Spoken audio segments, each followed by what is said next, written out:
ఇమీడియట్గా ఏ మీటింగ్ అయినా. ఈరోజు వికారాబాద్ జిల్లా బస్టాబాద్ మండలం మర్పల్లి గ్రామంలో మహాత్మా జ్యోతిరావు పూలే 130వ వర్ధంతి సందర్భంగా ఘన నివాళి అర్పించారు.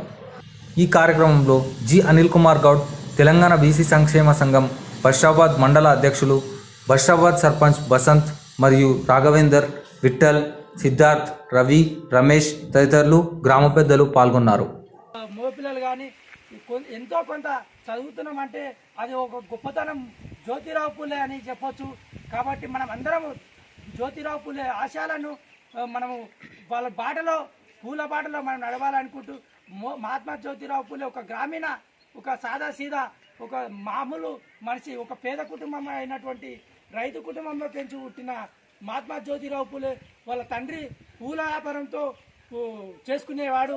ఆయన రైతు చదువుకోకుండా తన తండ్రి రైతుకు పంపించేవాడు కూలి పనులు చేయడానికి. ఆయనకి ఇష్టం లేక దొంగచాటున చదువుకొని ఎంతో ఉన్నతంగా ఎదగడం కారణం మన ఈ దేశానికి కానీ ఈ ప్రపంచానికి కానీ చాటి చెప్పినటువంటి మొట్టమొదటి వ్యక్తి మహాత్మా జ్యోతిరావు పూలే అని చెప్పొచ్చు.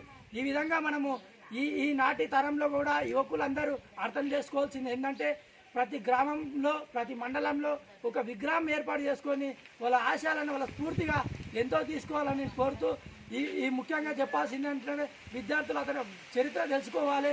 ఆ చరిత్ర ఏంటంటే మన విద్యార్థులు మనం ఈనాటి కాలంలో చదువుతున్నామంటే చాలా గొప్ప విషయం.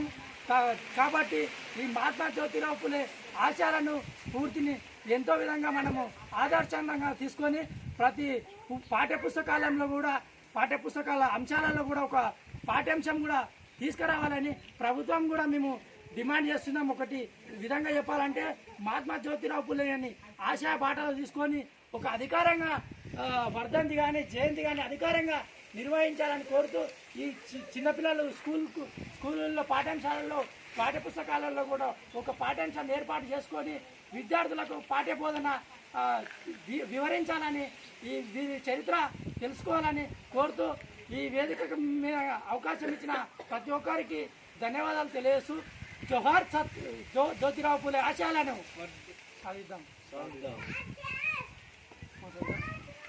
సాధిద్దాం జ్యోతిరావు పూలే ఆశయాలను సాధిద్దాం జ్యోతిరావు పూలే ఆశయాలను సాధిద్దాం జ్యోతిరావు పూలే ఆశయాలను